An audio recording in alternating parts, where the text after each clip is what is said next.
kasih. Assalamualaikum warahmatullahi wabarakatuh.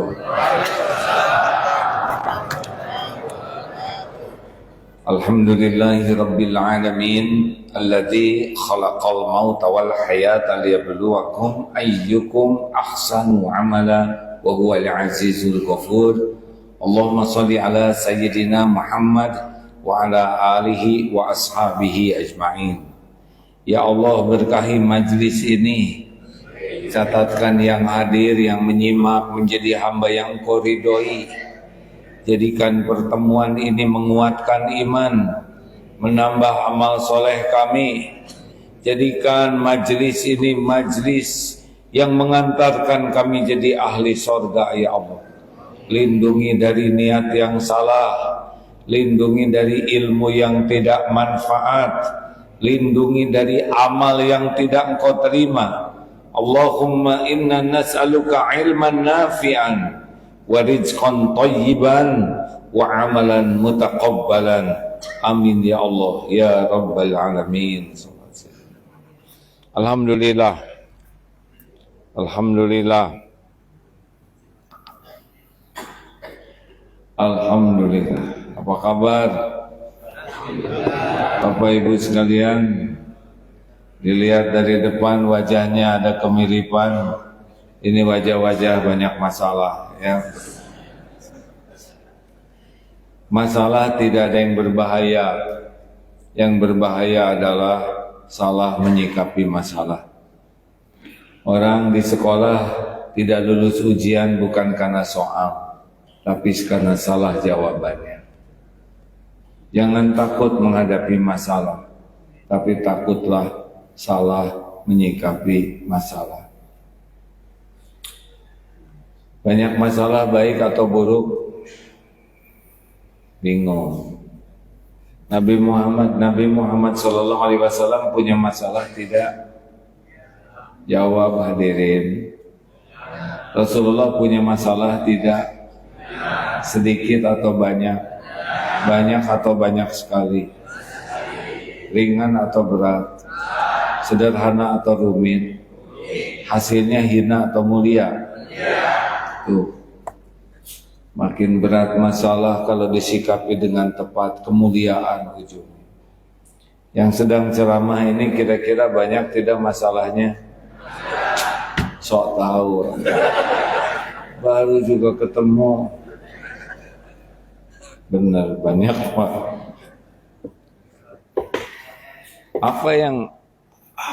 Apa yang sering salah dalam menghadapi masalah? Sebetulnya yang membuat rumit masalah itu adalah kita jauh dari pertolongan Allah. Berat ringannya. Ada lagi kah mikrofonnya? Jadi tenang aja, tenang saja, tenang. Persoalan kecil ini ya. Persoalan besar itu di Palestina. Ini hanya mikrofon. Sudah siap? Di belakang, udah Pak, di belakang layar jangan berkelahi. Sini ya. Ngaji sini. Jadi hidup ini adalah sepenuhnya ujian. A'udzubillahi minasyaitonir. A'udzubillahi. Tenang. A'udzubillahi minasyaitonir rajim. Kullu nafsin dha'iqatul maut wa nabluukum bisyarri wal khairi fitnah wa ilaina turja'un.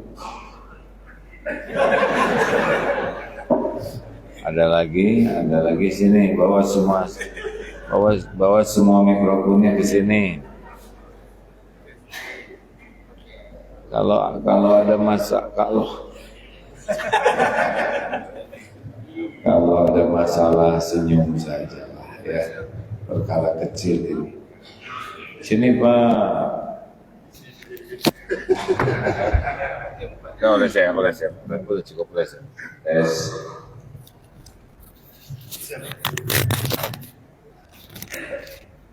Tes ya.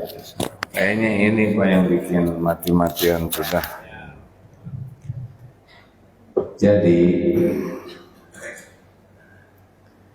surat Al-Anbiya ayat 35. Kullu nafsin dha'iqatul maut wa nabluukum bisyarri wal khairi fitnah wa ilaina turja'un.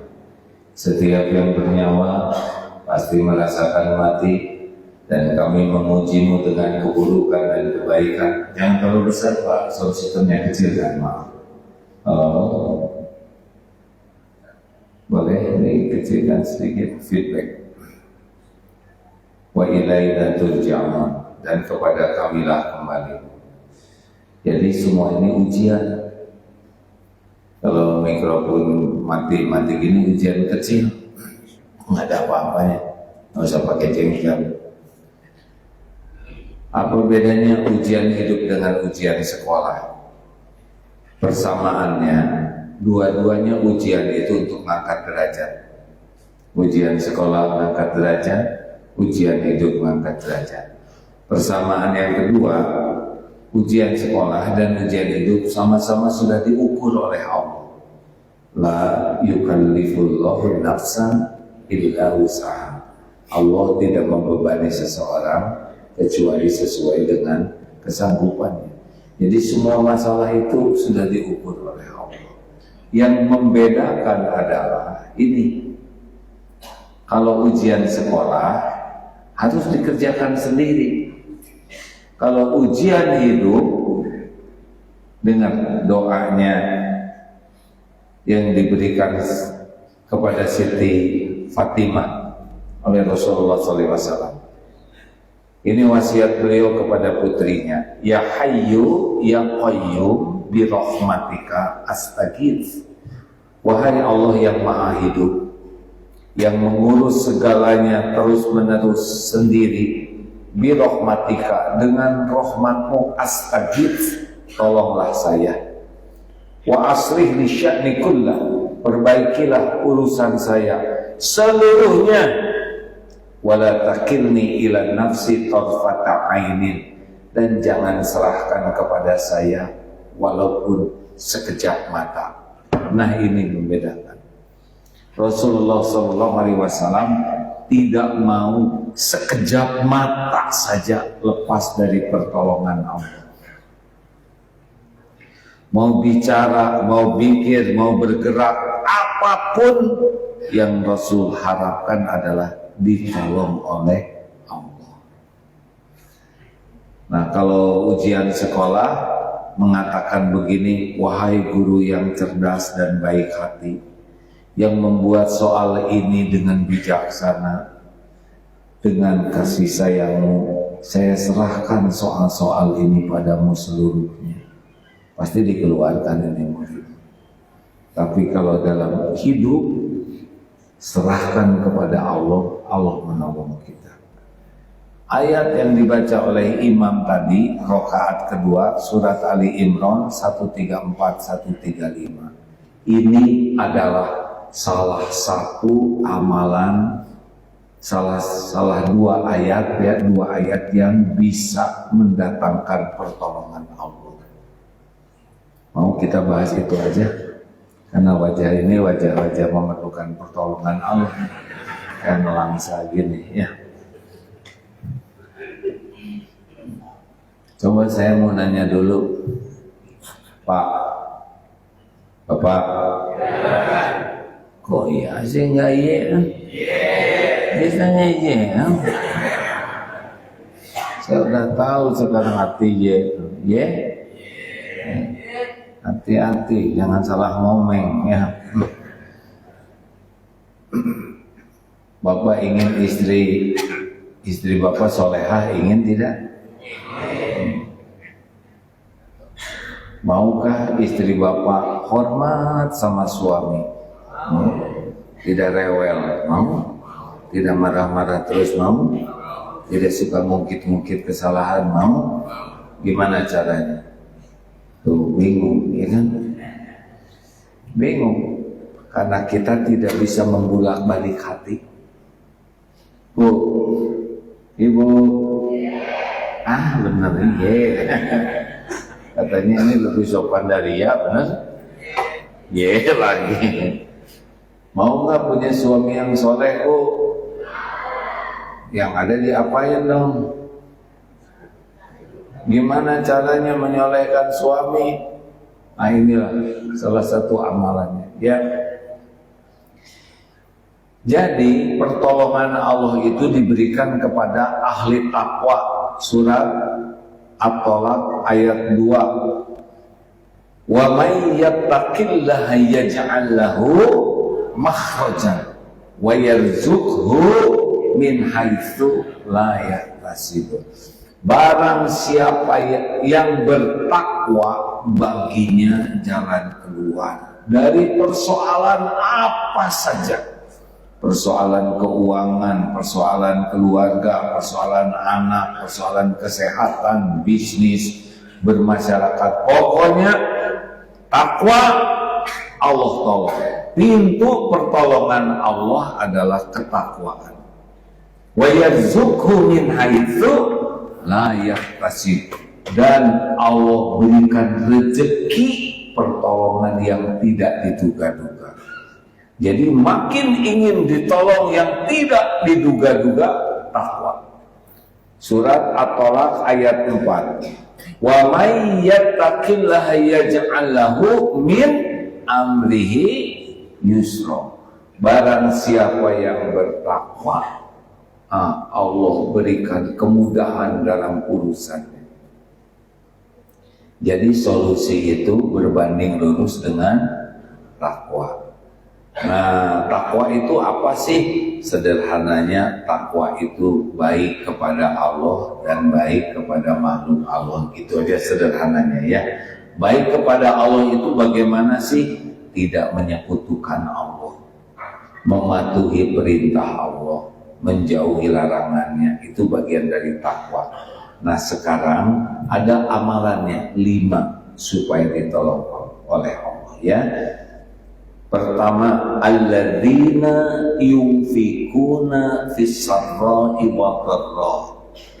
Yang pertama dalam ayat ini, orang yang takwa itu adalah orang yang senang berinfak dalam lapang dan sempit. Jadi kunci bahagia itu senang berinfak. Kunci pertolongan Allah itu senang berinfak. Tidak ada bahagia bagi orang yang pelit, koret, kedekut, tuntut kasir. Tidak bisa. Justru bahagia itu diberikan oleh Allah karena senang berbagi. Mana yang penting? Banyak tabungan atau banyak sedekah? Banyak sedekah. Bukan harus dihabiskan, tapi kalau nabung terus, sedikit sedekahnya nggak terjamin.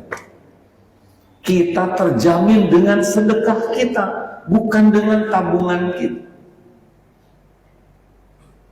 Penting sekali. Kita banyak ngajarin anak jadi pelit. Cirinya apa? Nih nak untuk nabung. Nih buat nabung. Nih buat nabung. Nabung di mana? Kalau hanya di dunia, anak jadi pelit. Ini nak buat nabung di dunia. Ini buat nabung di akhirat. Sedekahkan. 20.000 untuk tabungan, 20.000 untuk sedekah. Habiskan. Baru anak ini akan bisa bahagia, baru anak ini akan banyak ditolong oleh Allah hidupnya. Jangan ngajarin pelit. Bapak juga sama istri begitu. Oh, ini buat belanja, kasih.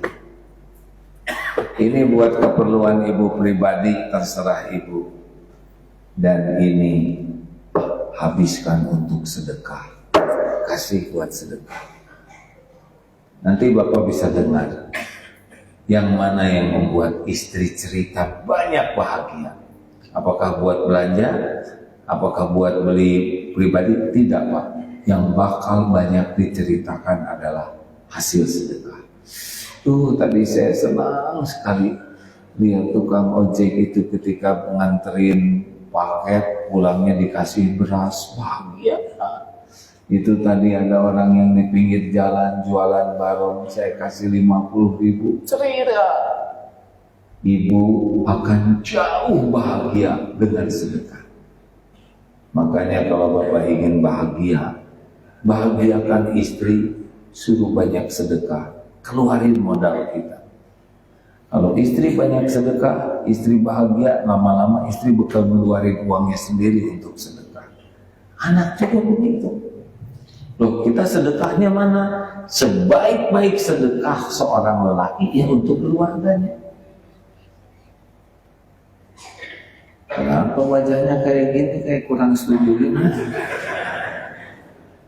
Ayo, coba tes dulu nih, jujur ya, jangan langsung soleh. Kalau punya uang 2 lembar 120.000, yang mana yang disedekahkan? Jujur. 20. Ternyata 3 lembar 125, jadinya yang mana? 5.000 ya. Jujur ya. Ya Allah, ternyata keselip ada nih di pojok, jadinya 4 lembar 127.000, jadinya yang mana?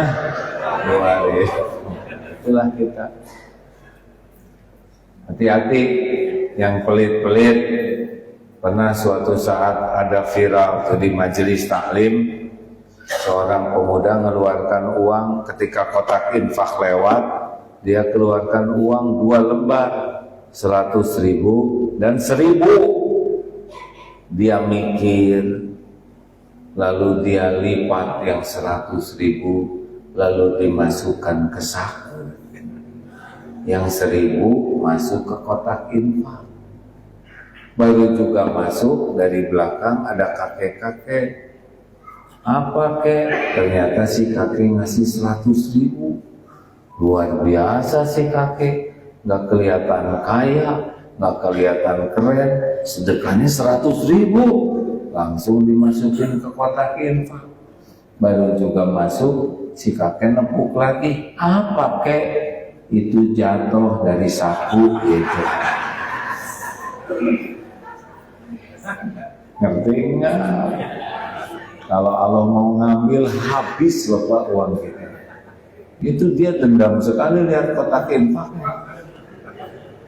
Jadi dua-duanya masuk sekarang, tapi yang berpahala yang 1.000. Ayo banyak sedekah. Saya senang di sini tidak ada yang merokok. Sekali ngerokok 25.000. Sehari 2 bungkus 50.000. Sebulan 1,5 juta. Setahun 18 juta merokok.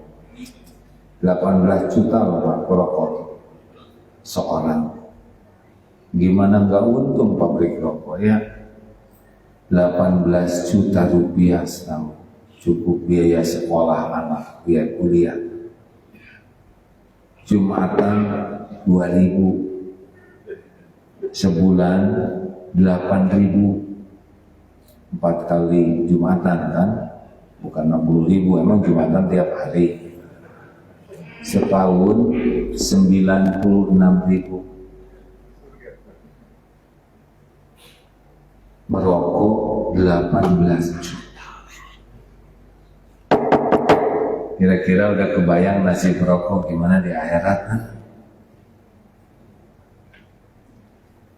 Jangan ada yang ngerokok, gak baik, kurang kerjaan, sedot, tiup, apa-apa, kunyah.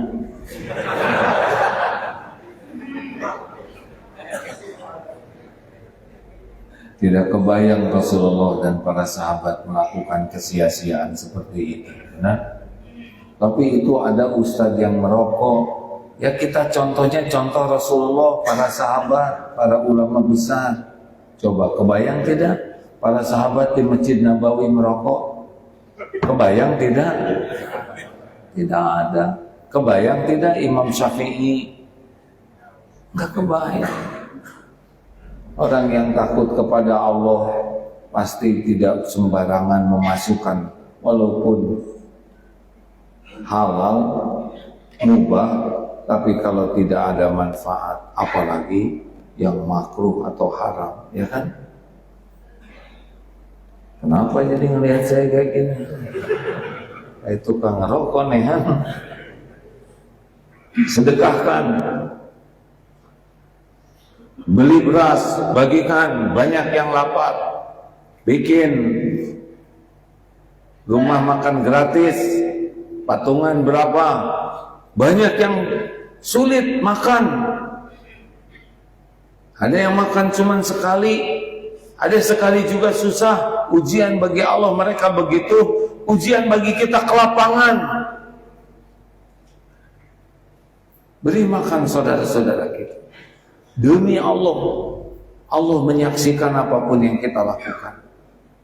Kita tidak akan bahagia dengan uang yang kita kumpulkan. Kita akan bahagia justru dengan senang berinfak dalam keadaan lapang dan sempit.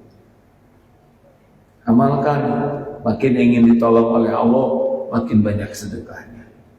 Gak usah kebanyakan mikir, jebet-jebet saja. Coba kalau punya uang, potong 5%. Punya 1 juta, 50 sedekahkan. Punya 10 juta, 500 sedekahkan. Coba, jadi miskin tidak? Mana qasad shadaqatun min mal. Naik 3 bulan kemudian coba 10%. Dapat uang 1 juta, potong 100. Jadi miskin, enggak mungkin. Naik 20%. Naik. Kenapa jadi tegang begini? Ini kan baru rencana. Ini jelas sekali dari depan. Jadi stres begini, ini baru rencana. Jadi kita rencana aja udah stres. Kan saya lihat dari depan. Senyum, 5% senyum. Oke, 10% mulai mikir. Saya kan bisa lihat dari depan. Matanya pikir cicilan. 20% udah begini tuh. Tadinya mau dinaikin ke 30-40%, tapi takut stroke di sini. Kita ini baru rencana aja udah tegang. Halo? Ayo, mau bahagia, banyak sedekah. Mau ditolong Allah, banyak sedekah. Mau mulia, banyak sedekah. 2, wal kadhiminal ghaidh, menahan amarah. Sholat ke masjid rajin, ngaji rajin, tahajud rajin, baca Quran rajin, tapi kerjanya marah-marah terus, jauh dari ketakwaan ini. Para pemarah, orang yang mudah marah, orang yang terus-terusan marah, orang yang susah redanya, itu orang yang kurang takwa. Orang yang kurang bertakwa, tidak bahagia, jauh dari pertolongan Allah, bakal banyak kezaliman. Para pemarah itu orang yang tidak bahagia hidupnya, dan orang juga tidak suka kepada dia. Salah kalau kita merasa wibawa dengan marah-marah. Salah besar. Tidak ada contohnya dalam Islam menjadi pemarah. Al-hilm, orang yang menahan marah yang mulia. Ayat yang barusan, wal kadhiminal ghaidh, menahan amarah. Siapakah yang paling perkasa? Apakah otot kawat, balung besi, leher beton? Bukan. Alladzi yamliku nafsahu 'indal ghadab, orang yang paling kuasa mengendalikan dirinya ketika marah. Hati-hati nih Pak, Bu, jangan merasa keren dengan jadi orang galak. Orang galak tuh orang yang lemah. Orang yang galak, emosional tuh orang yang kurang takwa. Orang yang emosional, marah-marah terus, orang yang jauh dari pertolongan Allah. Makanya menderita para pemarah terus-terusan. Hina. Kenapa jadi marah sama saya tuh? Siapa yang ngelaporin? Enggak ada yang ngelaporin. Ini Quran ini hadirin. Rasulullah bukan pemarah. Jadi bagaimana dong? Tegas dan santun, itu yang penting. Apa bedanya? Kalau pemarah itu nggak jelas. Kalau tegas itu lah gini, pemarah itu nggak jelas, ujungnya zolim. Orang yang mukmin tegas dan santun, ujungnya adil. Contoh begini, prank piring pecah. Bibi, apa itu? Kamu ini mau menghancurkan rumah tangga ibu ya? Marah atau tegas? Marah atau tegas? Enggak jelas, masa piring pecah menghancurkan keluarga? Di mana mata kamu, ha? Di mana mata kamu? Marah atau tegas? Makin nanya mata segala. Udah jelas di sana, ya kan? Kata si ibu pemarah tuh, kamu ini dasar orang kampung. Kata pembantunya, kita kan di kampung se-RT, Bu, diam.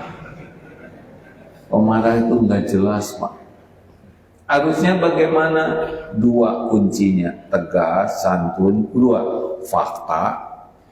Yang kedua, aturan. Prank, suara apa, Bi? Maaf, Bu, piring pecah. Selalu kejarnya fakta. Bagaimana ceritanya? Barusan saya lagi cekel, saya banting aja piring. Piring keberapa, Bi? Maaf, Bu, piring terakhir. Jadi udah habis satu lusin, udah pas hari ini. Bibi masih ingat enggak aturan kerja di rumah ini? Ingat, Bu, coba sebutkan. Kalau piring, gelas, pecah satu lusin, maka saya harus berhenti kerja. Artinya apa, Bi? Ya artinya saya sekarang berhenti kerja di rumah Ibu. Bi, itu kesepakatan kita, ya. Maaf, kita sesuai kesepakatan. Ini ada uang sedikit buat pesangon. Kalau belum dapat kerjaan mungkin kepake. Bi, lain kali di tempat kerja baru harus lebih hati-hati, lebih tertib, ya. Terima kasih selama seminggu Bibi kerja di rumah saya. Banyak sekali kesan yang mendalam. Semoga dapat kerjaan yang lebih baik, ya. Nggak usah pakai marah, PHK, ya kan? Benar? Mau ngapain marah-marah? Sama saya kalau ngajar santri juga begitu. Santri boleh ngobrol, tapi yang ngobrol harus berdiri. Setuju? Setuju. Aturan. Kalau yang ngobrol kelas 3, berdirinya di dalam kolam. Setuju? Setuju. Ada yang keberatan? Tidak. Oke, udah. Kalau sedang mengajar, ada yang ngobrol acungkan tangan. Setiap orang pasti punya alasan. Orang yang ngacung, orang-orang yang bertanggung jawab. Dia ngacung. Kenapa deh obrolannya penting tidak? Nggak penting. Jadi gimana? Salah atau tidak? Kami salah. Berdiri mereka, Pak. Ada yang mau kemana? Mau ke kolam. Kenapa? Saya kelas 3. Oh ya silakan. Beres. Nggak usah pakai marah-marah. Dia direndam di kolam. Dek, perlu ditemanin nggak di kolam? Oh, enggak, katanya. Udah nggak apa-apa, saya yang salah. Beres. Kenapa harus marah-marah? Tegas dan santun. Kita marah kalau urusan agama, urusan akidah itu diperlakukan dengan buruk. Tapi itu pun dengan cara-cara terbaik marah.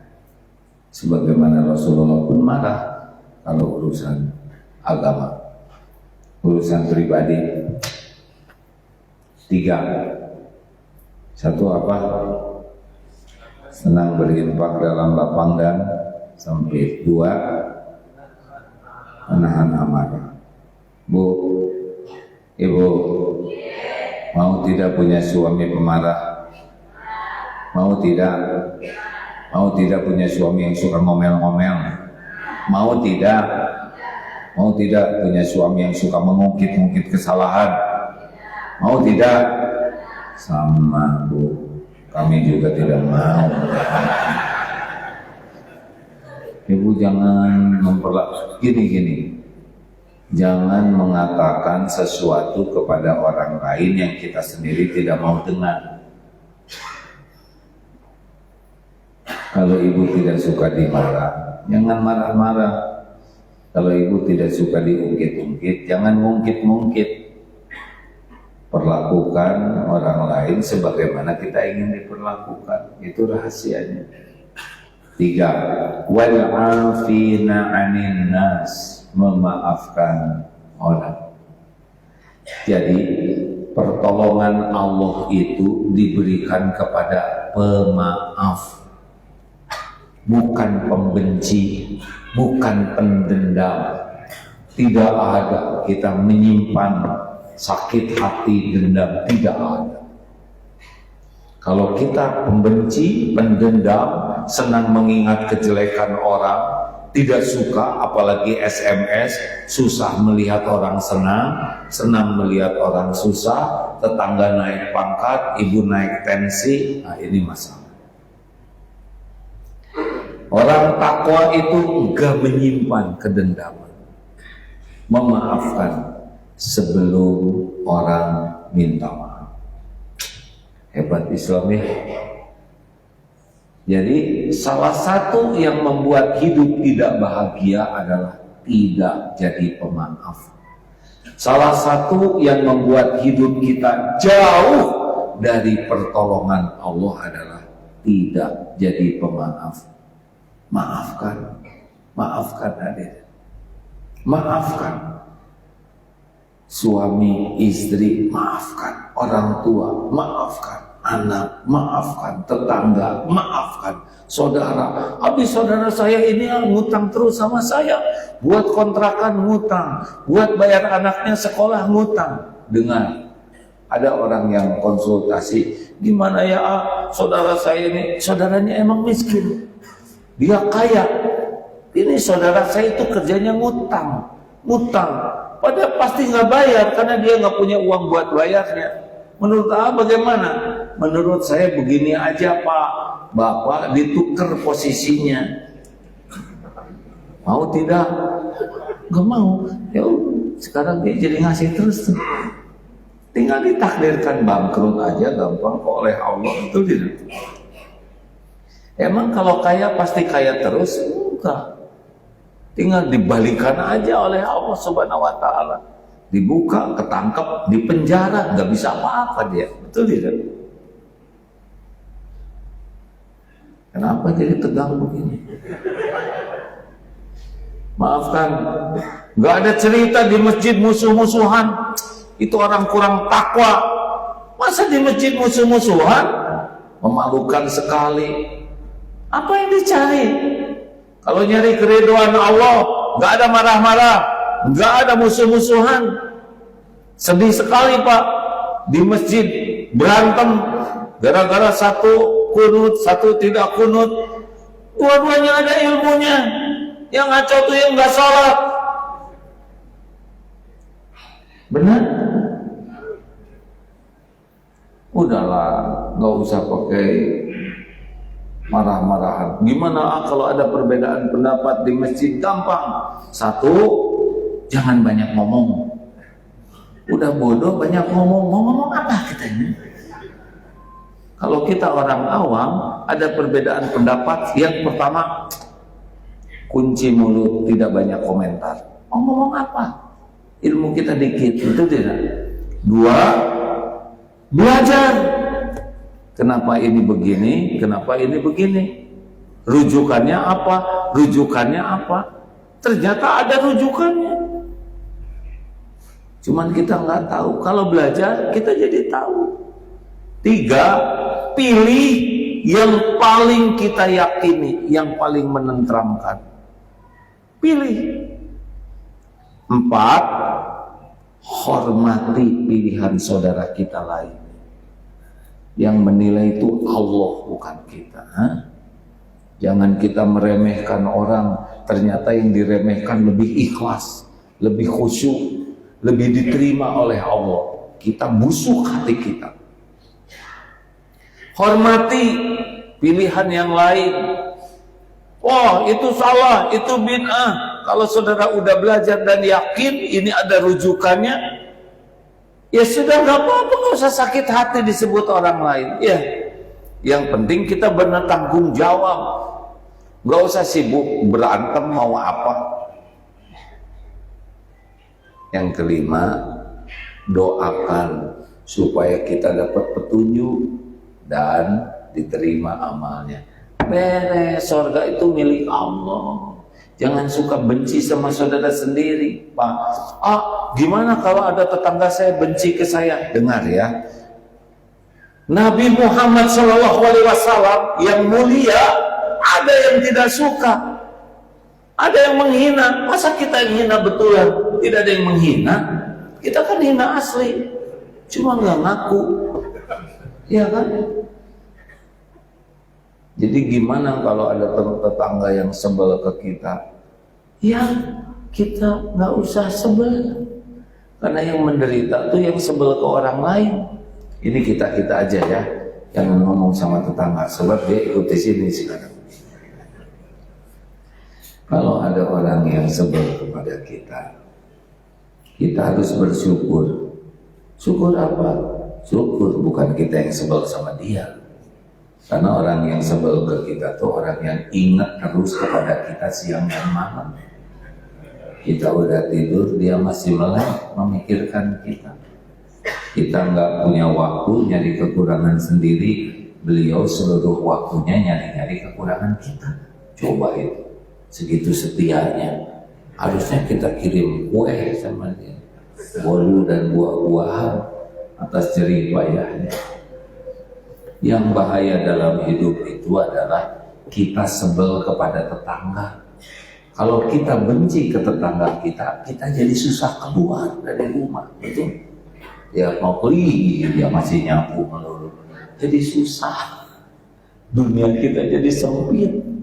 Udah bawa belanjaan ibu jauh-jauh ya, pas mau pulang digap, ada dia, kepaksa balik lagi. Capek. Benci ke orang lain tuh capek, apalagi benci ke muadzin. Allah kayak disetrum ya. Iya, benci ke orang tuh siksaan tersendiri. Apalagi ibu sebel sama suami setel tempat tidur, gimana kita bisa tidur? Maafkan. Enak itu. Mau diampuni Allah tidak? Punya dosa tidak? Sedikit atau banyak? Banyak atau banyak sekali? Banyak sekali atau luar biasa banyaknya? Berapa kali istighfar sehari? Kita ini bakal menderita gara-gara dosa kita. Mau diampuni oleh Allah? Mau diampuni oleh Allah? Selain kita banyak minta ampun, jadi orang pemaaf itu mendatangkan ampunan Allah. Pernah suatu saat datang tamu dari Surabaya, ibu-ibu, saya dari Surabaya. Oh iya Bu, ada yang bisa saya bantu? Maafkan saya ya. Baru juga ketemu udah minta maaf. Emang punya salah apa? Maaflah dulu gara-gara infotainment saya jadi suka ngomongin Udah Bu, nggak apa-apa, saya nggak ada sakit hati kok. Bukan itu masalahnya. Loh, apalagi masalahnya? Kata Ustadz saya, kalau kita bergibah, menjelek-jelekin orang di belakang, maka pahalanya dikasihin sama yang digibahin. Nah, saya kesini jauh-jauh, tolong pulangin pahala saya. Salah sendiri, nggak ada kerjaan, ngapain ngurus suami orang? Ya kan, suami sendiri yang diurus. Ya udahlah, nggak apa-apa. Saya juga nggak tahu ngembaliinnya gimana. Udahlah, nggak usah pakai benci-bencian, betul tidak? Maafkan aja, maafkan. 4. Wallahu yuhibbul muhsinin, dan Allah mencintai orang yang berbuat kebaikan. Ini rumus dasar, Pak. Kalau ada yang ngeselin, jangan marah, maafkan, berbuat baik. Tidak ada bahagia dalam perbuatan maksiat. Bu, dengerin laki ya, ini penting nih, ini penting banget nih.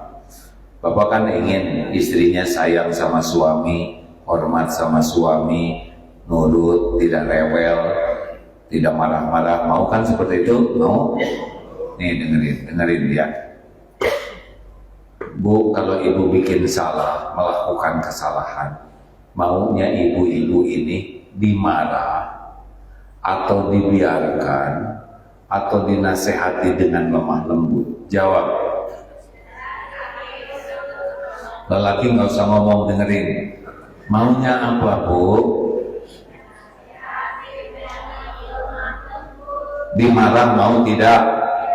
Dimarah mau tidak? Catat, lelaki catat. Kalau istri salah, jangan dimarah-marahin, jangan dicuekin, tapi nasihati dengan lemah lembut. Gitu, Bu. Dinasehatinya di depan anak-anak atau secara pribadi. Catat, jangan suka ngomelin istri di depan anak-anak. Lelaki pengecut begitu. Ajak ke tempat yang terjaga, terpelihara. Jangan sampai mempermalukan istri di depan anak-anak. Begitu, Bu. Catat. Nasihatnya panjang lebar atau ringkas, Bu? Ibu inginnya dinasehatinya panjang lebar atau ringkas? Bertele-tele atau simpel? Catat, lelaki, kalau nasihati jangan kepanjangan, ringkas aja. Belum kan diungkit-ungkit yang lalu, mau tidak, Bu? Mau tidak diungkit-ungkit yang lalu? Jangan mungkit-mungkit. Lelaki, fokus aja yang ini. Gitu kan ya, Bu ya? Udah itu, mau gak ibu-ibu dimaafkan? Mau? Dimaafkannya sesudah minta maaf atau sebelum minta maaf? Catat. Jadi si ibu tuh maunya dimaafkan sebelum minta maaf. Gitu, Bu? Jadi kalau istri salah, jangan marah, tahan, kemudian ajak ke kamar, lalu nasihati dengan lemah lembut, ringkas, ya. Udah gitu langsung dimaafkan, gitu, Bu. Mau tidak sesudah itu langsung suami mengeluarkan uang lalu ngasih uang ke ibu? Mau tidak? Mau tidak? Kalau suami ibu seperti itu, keren tidak? Hebat tidak? Ibu bangga tidak punya suami begitu? Ibu hormat tidak sama suami begitu? Mau nurut? Mau nurut tidak? Mau rewel tidak? Tuh, beres, Pak. Itu ayatnya tadi. Wal kadhiminal ghaidh wal 'afina 'anil nas wallahu yuhibbul muhsinin. Itu Quran, Pak. Tahan marah, maafkan, berbuat baik. Itu yang membuat kelepak-kelepak tuh si ibu tadi gitu. Walaupun baru teori ya. Tapi ada satu lagi yang lebih paten, Pak. Udah dikasih uang, Bu, oleh suami itu ya. Kemudian suami pegang tangan ibu. Lalu suami mengatakan, Bu, maafkan saya ya. Saya belum jadi suami yang baik, belum bisa memberikan yang terbaik. Gimana menurut ibu? Oh, begini ya. Saking langkanya lihat suami kayak gitu. Lah itu ayat 135, benar? Bagaimana kan? Wa idza fa'alu fahishatan aw dzalamu anfusahum dzakarullah fastaghfiru li dzunubihim wa may yaghfiru dzunuba illa Allah. Dan jika dia berbuat salah, dia segera ingat Allah dan minta ampun kepada Allah. Siapa lagi yang bisa mengampuni selain Allah? Dan dia berhenti dari perbuatan buruknya. Itulah orang takwa. Orang takwa bukan orang yang tidak punya dosa, tapi orang yang tidak berniat melakukan dosa, tapi kalau tergelincir dia segera ingat Allah, segera minta ampun kepada Allah. Keren sekali ya. Satu ayat itu Pak, 2 ayat lah dengan 135 udah bisa jadi solusi hebat. Tapi kebanyakan orang pelit, marah-marah, dendam, membalas dengan keburukan, merasa paling benar. Jauh hidup seperti ini dari pertolongan Allah. Bukan. Walaupun sepertinya soleh, ke masjid terus, tapi pelit, gak nyambung. Ahli sholat itu gak pelit, tahajud tapi pelit, gak bisa. Maafkan saya. Ya udah segitu. Ada pertanyaan silakan. Ini pada marah gini sama saya ya. Ini Ustaz jauh-jauh diundang malah nyindir terus kan. Pak. Oh yang mana nih Pak? Banyak Pak. Yes. Ya silakan. Ya, assalamualaikum warahmatullahi wabarakatuh. Waalaikumsalam. Semoga ketemu Alhamdulillah. Saya cuma bertanya sedikit Syahrir pada Nuni. Nama saya ya jamaah di Masjid Besora. Pertanyaan saya adalah yang karena bersalah itu disuruh perempuan. Ya. Tapi tadi semua itu laki-laki, semua kesalahan. Nah pertanyaan saya, andaikan istri saya atau istrinya A, kita tahu selingkuh dengan orang lain, bila kira-kira A bisa nasihati atau sekali ganti yang baru. Terima kasih. Kenapa jadi ke saya? Begini ya. Hei, kamera duduk yang belakang ke emosi. Jadi kesalahan itu tingkatannya berbeda-beda. Tadi itu kesalahan yang memang itu yang terbaik dilakukan. Kalau memang kesalahan yang menurut syariat Islam sangat fatal, bisa diambil keputusan yang juga tegas seperti ajaran Islam, tapi tidak boleh penuh kebencian, karena boleh jadi sesudah itu tobat dan diampuni oleh Allah. Semua dosa selain syirik diampuni Allah. Ada orang yang jadi mulia gara-gara dia bikin salah, udah salah dia tobat nasuha. Kita benci ke orang padahal yang dibenci udah mulia di sisi Allah. Makanya kalau lihat orang salah, belum tentu sampai mati salah terus. Yang rugi itu adalah yang penuh kebencian dan kemarahan.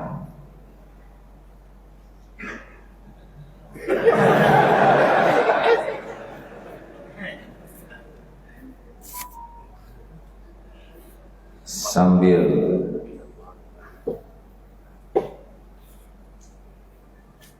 kenapa jadi pada ngasih surat ini sama saya? Baik, terima kasih. Dari siapa ini? Dari Bapak? Dari panitia. Sambil sedekah ya. Sambil silakan Bapak Ibu, karena sunnahnya memang bersedekah pagi-pagi itu, jangan ragu-ragu. Oh ya, terima kasih. Nanti kalau bisa pulang bawa ini sebagai salah satu ladang amal. Masukkan ke sini hanya uang-uang sisa, ya, nggak usah uang yang gede-gede, nggak usah. Misalkan beli roti 20.000, pakai uang 100.000, nah sisanya. Tuh dasar pelit ya, baru aja rencana udah begitu. Terserah. Silakan sedekah. Petugas kalau memang mau sedekah silakan. Ayo sediakan uang. Ada pertanyaan lagi nggak? Ayo, ya baik. Silakan deh. Sini deh. Oke ya, sedekah dulu, hadirin, sedekah pagi ya. Silakan Pak. Pak Islam, berbahagia sekali bertemu langsung. Bismillah, terima kasih Pak. Syukur sekali. Saya jauh dari penanian jadwal, akhirnya memudahkan mereka saya untuk kesini. Alhamdulillah, silakan Pak. Bagus sekali tadi sikap pada tausiah ini. Sekarang sebenarnya yang paling penting menurut saya, bagaimana usaha kita itu selalu membersihkan supaya tidak dari marah, tidak dari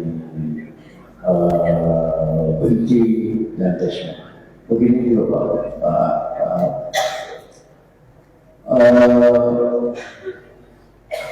cucu supaya terbiasa. Cucu itu kan masuk ya. Bagaimana kalau kita ajak dia masuk 3 tahun ajak dia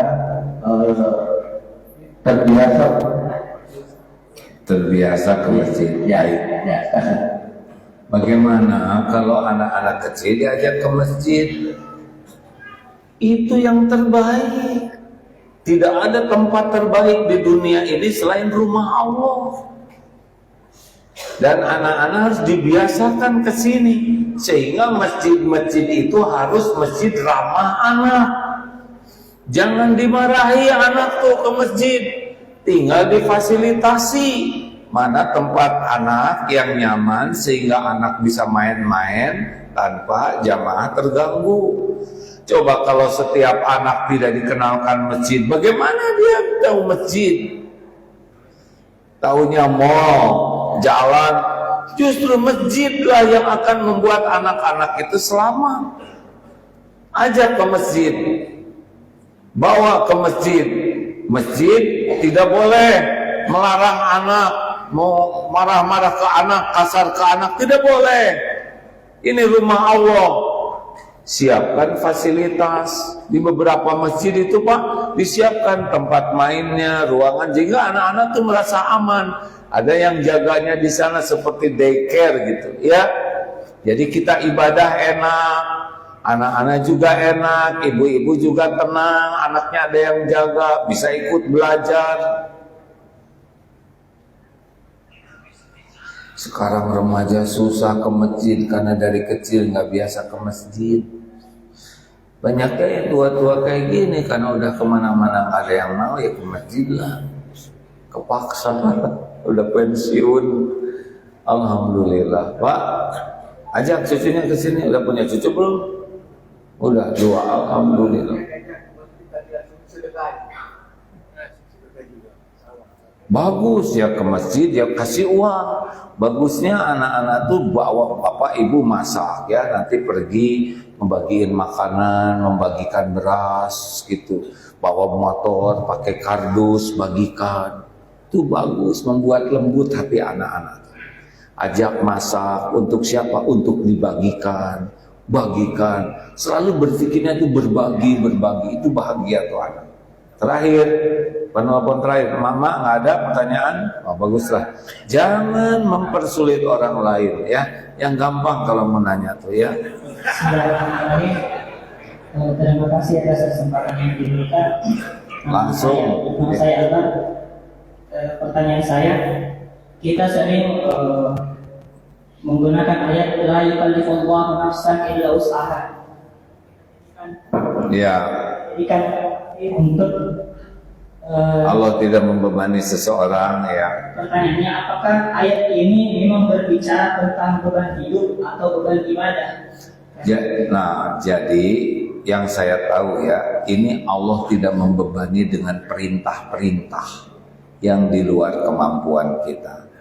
Tetapi Allah juga Maha Adil yang tahu kemampuan kita dalam kehidupan ini. Kan jadi zolim kalau orang dibebani sesuatu yang dia tidak sanggup, betul tidak?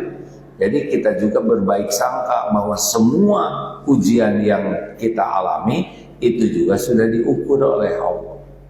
Jadi selain perintah-perintahnya udah diukur, tidak jadi beban bagi kita, juga ujian hidup itu kayak guru nguji murid pasti udah diukur. Gak mungkin anak SD ujiannya SMA, betul tidak? Kalau gitu gurunya zolim. Jadi benar pertanyaannya bahwa semua perintah Allah itu tidak jadi beban bagi kita, sudah diukur. Tapi dalam ujian hidup juga Allah Maha Suci dari perbuatan zolim. Zolim itu menempatkan sesuatu tidak pada tempatnya. Allah Maha Adil, pasti sudah proporsional. Allah tahu keadaan kita, lebih tahu dari kita sendiri. Kalau kita sakit, udah diukur sakitnya oleh Allah. Kalau kita kurang uang, Allah udah tahu lapar kita, seperti keperluan kita. Seperti saudara kita di Palestina, Allah lebih tahu daripada kita. Dan Allah lebih sayang ke orang Palestina daripada kita sayang kepada mereka. Kita kadang-kadang aja ingatnya, Allah setiap saat ingat mereka. Karena mereka ciptaan Allah. Tapi kenapa mereka terbunuh? Karena Allah akan memuliakannya dengan syahid. Kenapa itu ada yang sakit dan luka? Allah menggugurkan habis dosa-dosanya. Sama tuh yang di Palestina meninggal, Israel juga meninggal, kita juga meninggal pada waktunya. Tidak ada orang meninggal kecuali karena sudah waktunya. Walikulli ummatin ajal, fa idza jaa ajaluhum la yastakhiruna sa'atan wa la yastaqdimun. Setiap ini ada ajalnya. Kalau datang waktunya tidak bisa dimajukan, tidak bisa diakhirkan walaupun sekejap. Ini keyakinan ini harus ada pada kita. Hanya saudara kita dimuliakan dengan jamuan insya Allah syahid. Yang anak-anaknya meninggal 2, 3, 4 itu kan tabungan surga semua. Kita kan cuma mampir di sini kan. Ini cuma mampir nih. Kita lagi antri nih, nunggu saat jemputan, betul tidak? Kenapa jadi tegang ini? Terima kasih, ini tiap subuh ramai seperti ini. Amin.